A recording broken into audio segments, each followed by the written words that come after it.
फैनानै नुफैबाय जे जेरैहाय बुंहरदोंमोन बेबायदिनो थांनाय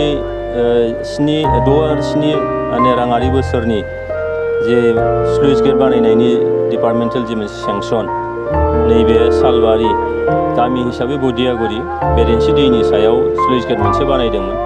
2010 मायथाइयाव बेखौ हाफुंदों होननानै बुंदों आरो 2013निफ्राय जायफोर बेनिफिसियारिफोर बे स्लुइस गेटनि दैजों बिथांमोनहा माइ दै बिथांमोनहा गायनो मोन्दों आरो मोजाङैनो बिथांमोनहा थांनाय समाव गावसिनि आबादखौ मोजाङै दिखांनो हादोंमोन नाथाय थास' बिलाइफोरबायदि थास' बिफांफोरबायदि जिबायदि मोनसे देग्लाय फार्स्ट मोनसे वेबसो बे वेबआव मोनसे स्लुइस गेटआ थांनाय 12 बोसोर सिगां हानाय स्लुइस गेटआ बोरैहाय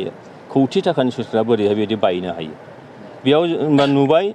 जे थांनाय 15 बोसोराव BPF सरकार हाग्रामा दैदेननाय BPF सरकारा जिबायदि मोनसे जाख्ल'नाय करापसन खालामदोंमोन बिनिख्रुइ आरो गोथां माबा मोनसे बिदिन्थि होनो हायो फालाय बेनो आरो नोंथांमोना बयबो मिथिगौ पेपार कागजै फोसावनाय जादों जे बिटिआर सरकारनि सायाव दिनैहाय हाग्रामा महिलारि सरकारनि 15 बोसोराव 15 बोसोराव 3,000 कौटिनिबो बारा मोनसे दाहार गालांदों आरो बिनिनो 50% बांसिन जिफोर रांफोर बिसोरो ओरैनो भुवायै जाख्ल'नायै बानायनाय दा बिनि मोनसे इनकुवारिबो जाबाय थादों आरो दिनैहाय नुबाय जे आङो फैनानै नुफैदों जे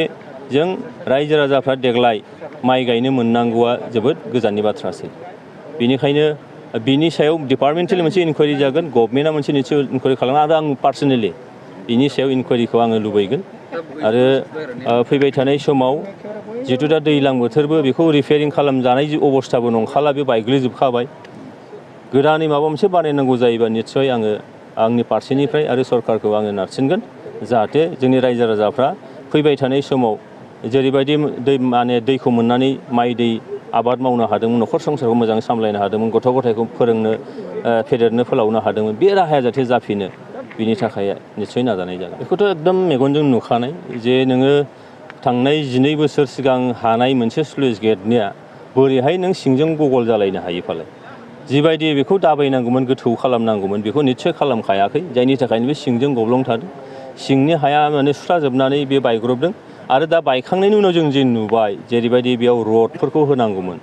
लहानि रडखौ जेरैबायदि होनांगौमोन बेबायदि निश्चय बानायनाय जायाखै जों बयबो मेगनजोंनो नुखाबाय दा होमबा बिनिफ्राय नुयो जे एस्टिमेटखौ फल' खालामाखै निश्चय एस्टिमेटखौ फल' खालामनायमोनब्ला बेयो निश्चय बिदि जानाय नङामोन दा बेयाव डिपार्टमेन्टेलि माबायदि साननाय जाखो बै समाव गभर्नमेन्टआ माबायदि नायखो आरो जायखौ बानायदों बे थिकादारनि सायाव मा बेबस्था लानो हायो बिनि सायाव निश्चय आं गभर्नमेन्टनि सायाव आपिल खालामो 250 बिगा नङा 2,500 बिगा बिदि जागोन हयथ' बेनिख्रुइ बांसिनबो जानो हागौ दा बेयाव सिदा सिदियै 10 गामिया बिनि दै मोनो आरो बिनिनो आग्लायलांनाय माखासे दैजों आरोबाव दरबासो गामिया माइ गायो बेनिखायनो बेयाव 2,500 3,000 बिगानि गेजेराव जागोन दा देग्लायथ' उफाय गैलिया जे नोङो अखानि दैजों निश्चय सोनारनांसिगोन आरो खालमासिफोरनिफ्राय निश्चय माबा मोनसे राहा लानो हायो बेखौ आंनि फारसेनिफ्राय बिफानारिनाव आर'ज गाबगोन आरो बेबायदि खामानिखौ रायजो राजाफ्रा जाहाथे फैबाय थानाय समाव जेंनायाव गोग्लैनाङा बिनि थाखाय निश्चय राहा लानाय जागोन आरो बे गोदानैसो निश्चय खालामफिननांगोन मानोना बेयाव रिपेयारिं खालामजानाय अबस्थायाव बे गैलिया